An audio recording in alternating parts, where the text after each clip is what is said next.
So when I initially approached works of love as prescribed reading, I was drawn by the contradiction between the simple claim that Christian love is sheer action and his way of exhausting the concept through prose. If Kierkegaard was trying to compel the reader to love through nothing other than action, then why not clarify the command to love rather than overcomplicate it? Kierkegaard, I assume the strategy was deliberate, but I wondered about how exactly this overcomplexification affected the reader's capacity to love. This curiosity informed my current goal, which is to analyze the way in which the reader receives Christian love through the lens of Martin Heidegger's concept of the formal indication, as described as 1920 to 21 lectures at Freiburg University, entitled An Introduction to the Phenomenology of Religion. The formal indication aims to capture how language can be used to deceptively redirect the reader to enact a given phenomenon in their embodied experience, such that they are no longer reading about it, but living in it. Invoking the formal indication helps me articulate the inward movement of the recipient who is grappling with the meaning of Christian love, a concept that is extensively described, but also claimed to be essentially ineffable. I chose to introduce Heidegger to this conversation for his insights on indirect communication, hoping to provide a way of explaining how the reader processes Christian love through Kierkegaard's text. As you know, indirect communication is one of Kierkegaard's most well-known contributions, and Heidegger is an inheritor who offers his own innovations and methodology to the concept via the formal indication. He used the term in context teaching the philosophy of religion while critiquing the canic's treatment of religion as a scientific project. Here, there is convergence between Heidegger and Kierkegaard, seeing as they both argue that religious phenomena can only be discovered within an individual's subjective experience, not the abstract theorizations which emerge afterwards.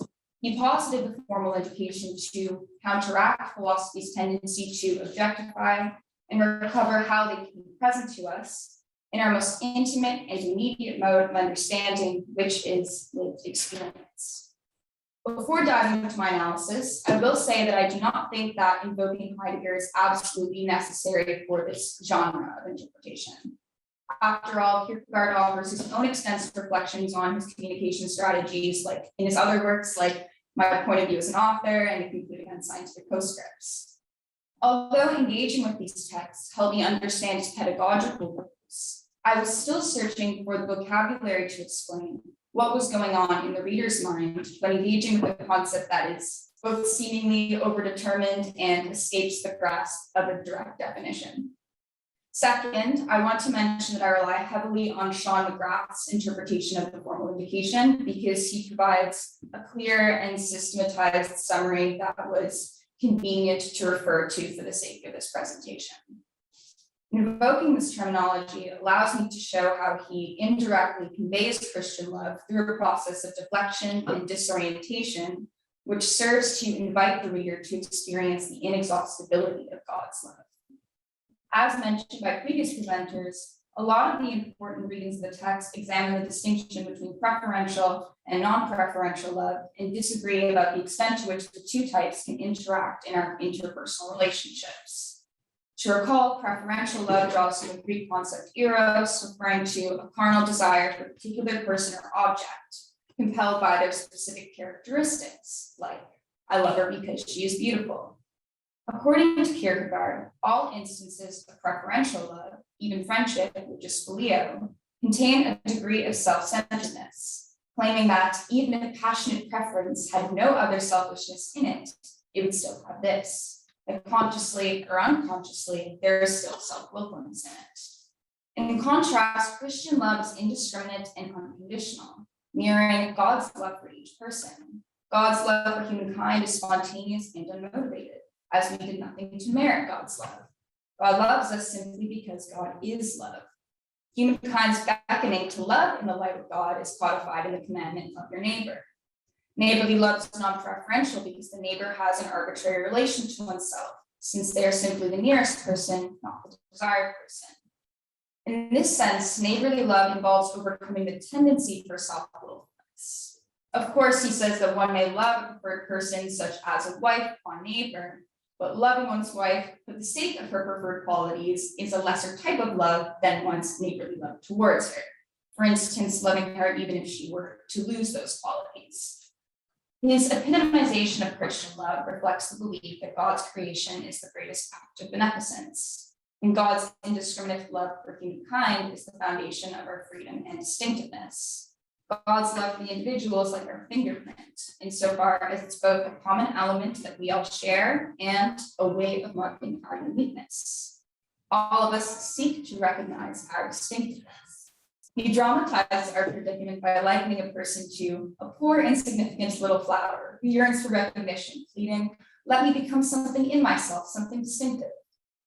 As God's love for each of us makes us distinct, we recognize our distinctiveness by loving like him.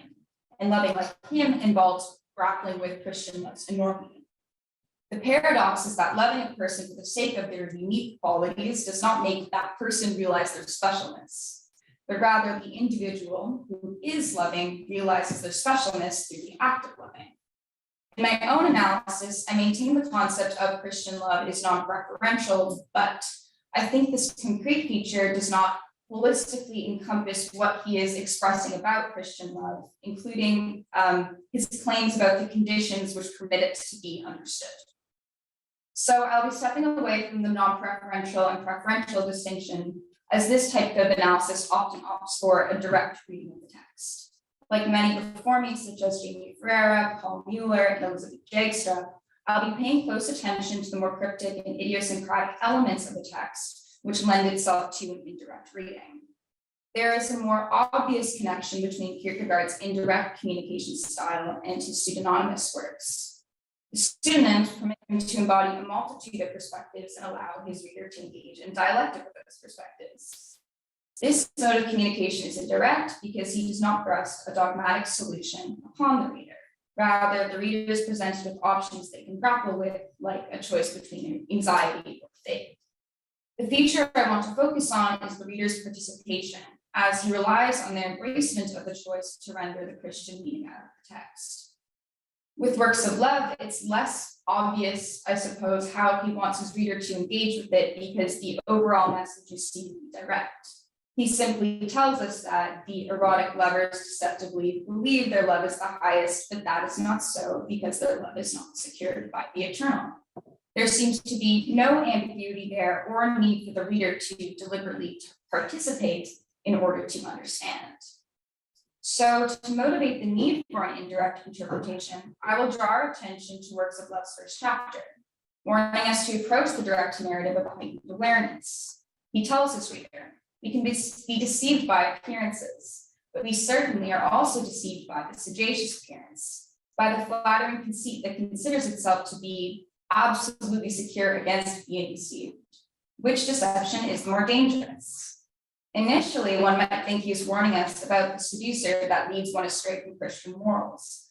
But what he is really hinting towards is the more troublesome guise of the self-righteous sage who does not embrace the possibility for deception. That would be a person who is self-assured about her grasp on it.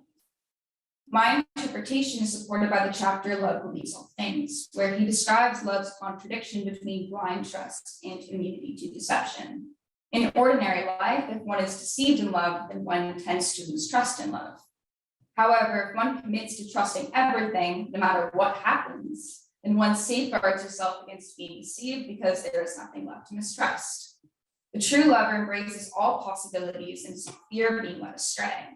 In the context of analyzing the whole book, the takeaway seems to be that we must be receptive to all possibilities in order to understand love and concurrently works of love.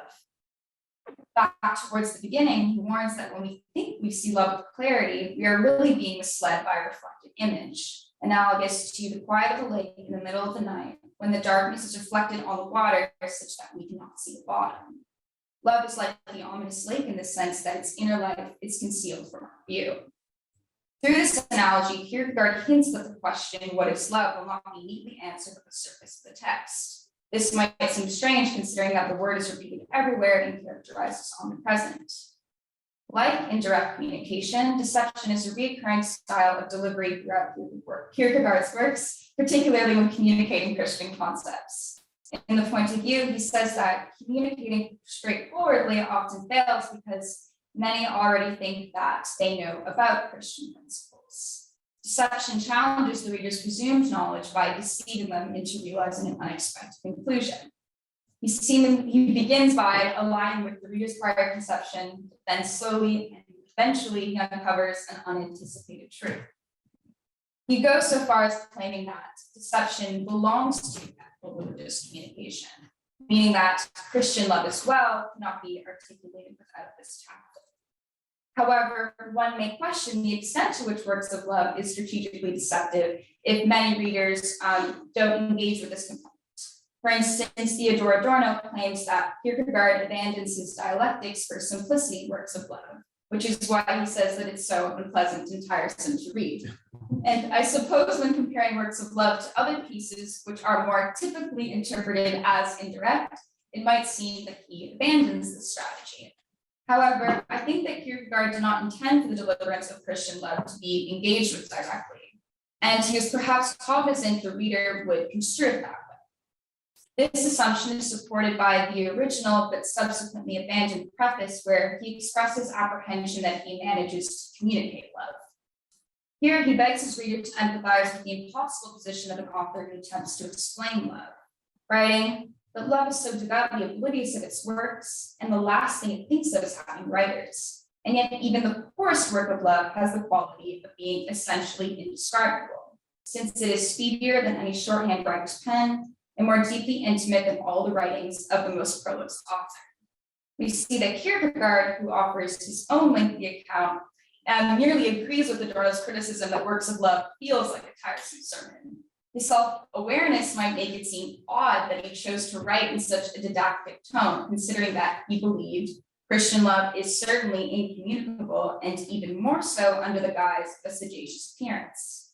So you might wonder, you was wondering this much longer than I have, what are we to make of this? As in, do we interpret this as an admission that works of love fails to say anything about love? In response, I argue that Christian love is delivered through the subtext, presenting the opportunity for love to convey itself without inhibiting its inexhaustibility. Without a simple definition of love, Kierkegaard invites the reader to embark on what Paul Mueller calls a dizzying search. Embracing the search enables the inward transformation of the reader, who must abandon their initial, concrete, and limited conceptualization of love. The reader who is loving through action will continue to enact the search, but shall never settle on an endpoint where the description is laid out. This approach is echoed by Heidegger, who argues the proper understanding of religious phenomena requires the participant to never project what is to be understood, nor assume a particular finality. If we approach works of love in this same way, then we can appreciate how the text also encourages the reader to embrace Christian love's way of allowing one to recognize their potential for infinite possibility. At this stage, I will discuss the relevancy of the formal indication. The intended purpose of the formal indication is to rediscover factual life or facticity. Put in plain language, we can take this to mean how an individual rediscovers the primordial fact that their particular situatedness in the world is constitutive of their worldview. Heidegger discusses facticity in his Phenomenology of Religion lectures because he was sensitive to philosophy's failure to capture it due to its tendency to objectify. A simple example would be medieval contingency arguments, which treat God as an abstract product of logical necessity. According to my interpretation, Kierkegaard shares Heidegger's conviction that religious phenomena fail to be communicated when objectified through philosophical discourse, and this is also prevalent. This side of Kierkegaard's prevalent to works of love as well. We see that Kierkegaard shares this attitude when he claims that a true lover does not theorize, since the one who loves needs no calculation, and therefore does not waste a moment in calculating. To calculate love presupposes as an object that can be weighed and measured. And if we as readers approach works of love with the intention of abstracting Christian love as an objective construct, then we might overlook an integral component, that being Christian love is realized in sheer action. Approaching love as a phenomenon that is to be lived, rather than attempting to distill something objective, enables the spirit's love to prevail in fact of life. Heidegger's formal indication is also an elaboration upon Edmund Husserl's distinction between indications and expressions, which describe types of relations between an individual and a given statement. Objective expressions contain content which directly profess meaning, whereas indications indirectly communicate meaning depending on the individual's context. For instance, when the speaker uses the indexical I in the statement, I love you, the I receives its meaning with respect to a present moment. In contrast, objective expressions like mathematical formulas map onto a fixed meaning. Heidegger prioritizes indicative expressions because they supply the factible ground for phenomenological discourse, which is especially important when wrapping one's head around an ethical religious phenomenon.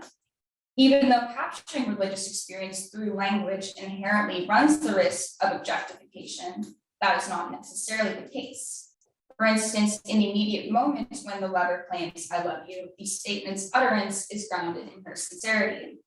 The formal indication describes how the reader reawakens this moment through a deliberate engagement with the past statement.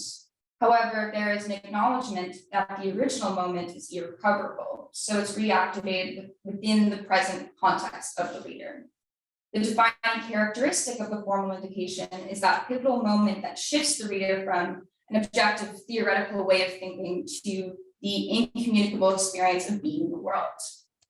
However, what makes a particular statement indicative is not always clear, and I think that Kierkegaard shares this concern when he claims that words and phrases and the invention of language may be the mark of love, but that is uncertain. In one person's mouth, the same words can be so full of substance, so trustworthy, and in another person's mouth, they can be like the vague whispering of leaves.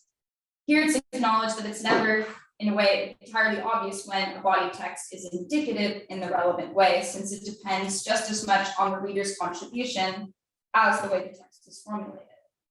So now that I've prefaced the type of interpretation I want to give, I will show how the movement of Kierkegaard's deliverance of Christian love can be mapped onto the formal indication. Essentially, the formal indication begins with the objectified concept and then uncovers the formal moment, which points to the foreconceptual ground. For Kierkegaard, the foreconceptual ground is love. As he explicitly states, love is the source of everything and love is the ground. God's love is foreconceptual because his love precedes one's own existence and functions as the ground from which everything comes after.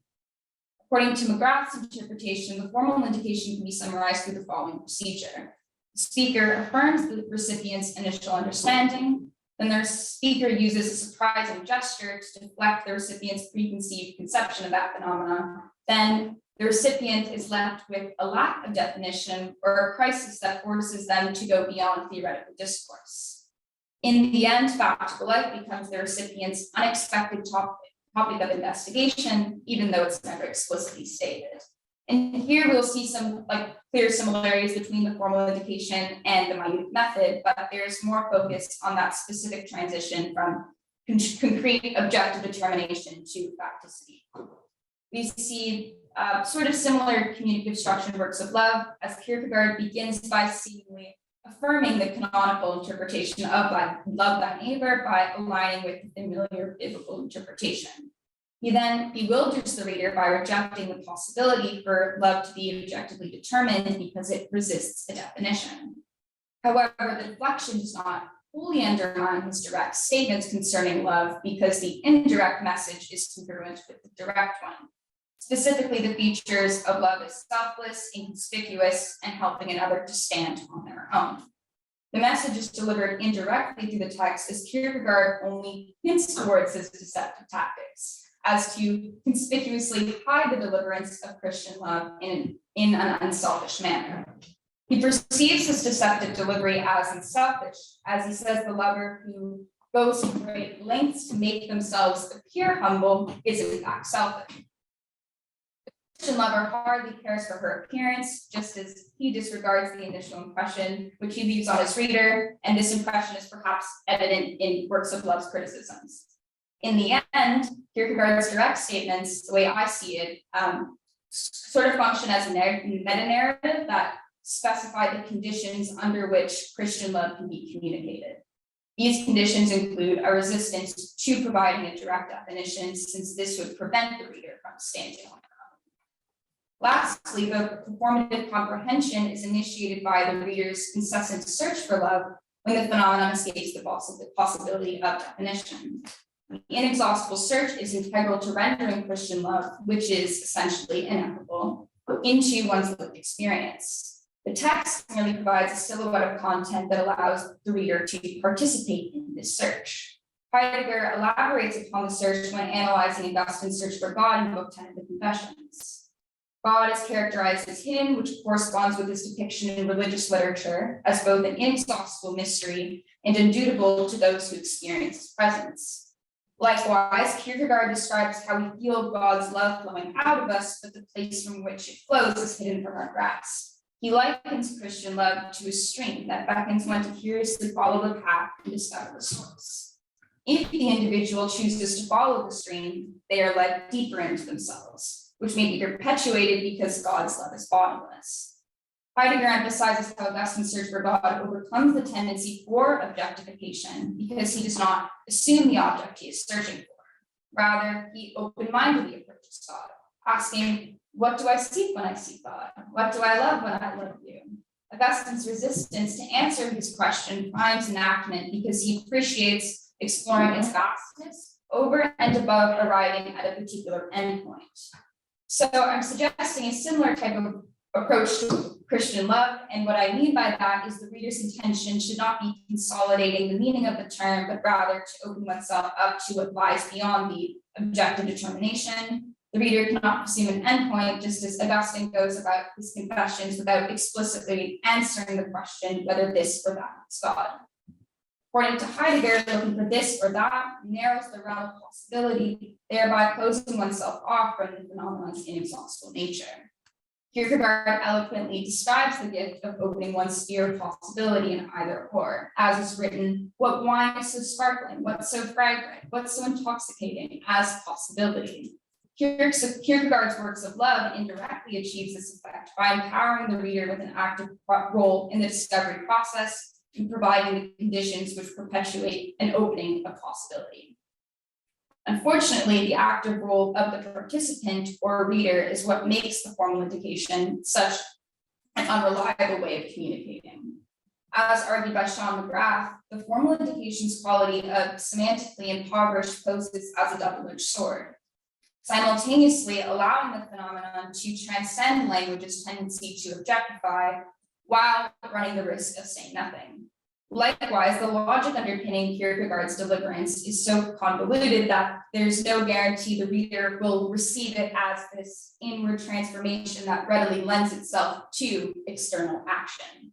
Or worse, perhaps they will cling to the gesturing inward as an excuse to not love outwardly at all.